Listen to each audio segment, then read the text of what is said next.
আপনারা সবাই জানেন গত পরশুদিন রামিসা হত্যা হয়েছে এবং খুব খারাপভাবে হত্যা হয়েছে। তো আমার এক প্রিয় বড় ভাই কি বলতাছে আমরা শুনে আসি।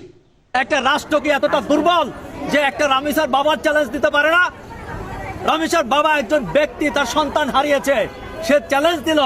সরকার কতটা দুর্ভাগ্য যে সরকার সেই চ্যালেঞ্জ গ্রহণ করতে পারে না। লজ্জা লাগে না? প্রিয় ভাই, আপনার সাথে আমিও একমত। বিচার চাই, বিচার চাই, সারা বাংলার মানুষ বিচার চাই। কিন্তু আপনি হয়তো জানেন না, প্রধানমন্ত্রী তারেক রহমান ওনার বাসায় গেছে গতকাল, যায়া ওনার বাবা মাকে সান্ত্বনা দিয়েছে। তো বাবা মাকে যখন সান্ত্বনা দিয়েছে সবাই দেখছে, বাংলার মানুষ সবাই দেখছে। আমরা আশা করতেই পারি এটা সুস্থ একটা বিচার হবে এবং দ্রুত একটা বিচার হবে, সেই প্রত্যাশা করতেই পারি। একটু সময় দেন, বেশি লাফালাফি করলে আসলে বিচারটা স্লো হয়ে যাবে। এরকম বিগত দিনে অনেক অনেক দেখেছি, ছোট ছোট বাচ্চা নির্যাতন হয়েছে, কিন্তু কখনো দেখেছেন কারো বাসায় প্রধানমন্ত্রী যেতে?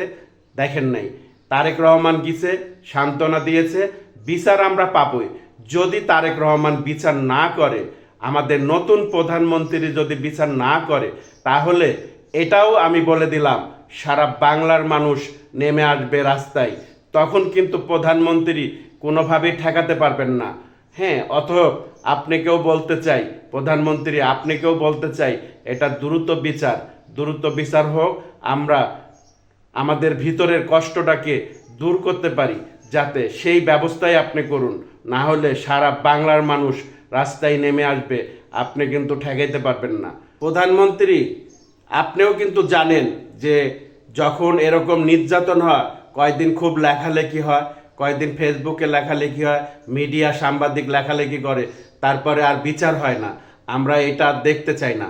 আমরা নতুন বাংলাদেশ দেখতে চাই, নতুনভাবে সব কিছু দেখতে চাই। আপনি এমন একটা বিচার করবেন যাতে সারা বাংলাদেশের মানুষের রক্ত যেন শীতল হয়ে যায়, যাতে এ ধরনের আর কখনো খারাপ কাজ করতে না পারে। এই যে দেখতে পাচ্ছেন, পুলিশে নিয়ে যাচ্ছে আসামিকে, ওকে এইভাবে নিয়ে যাওয়ার কি দরকার?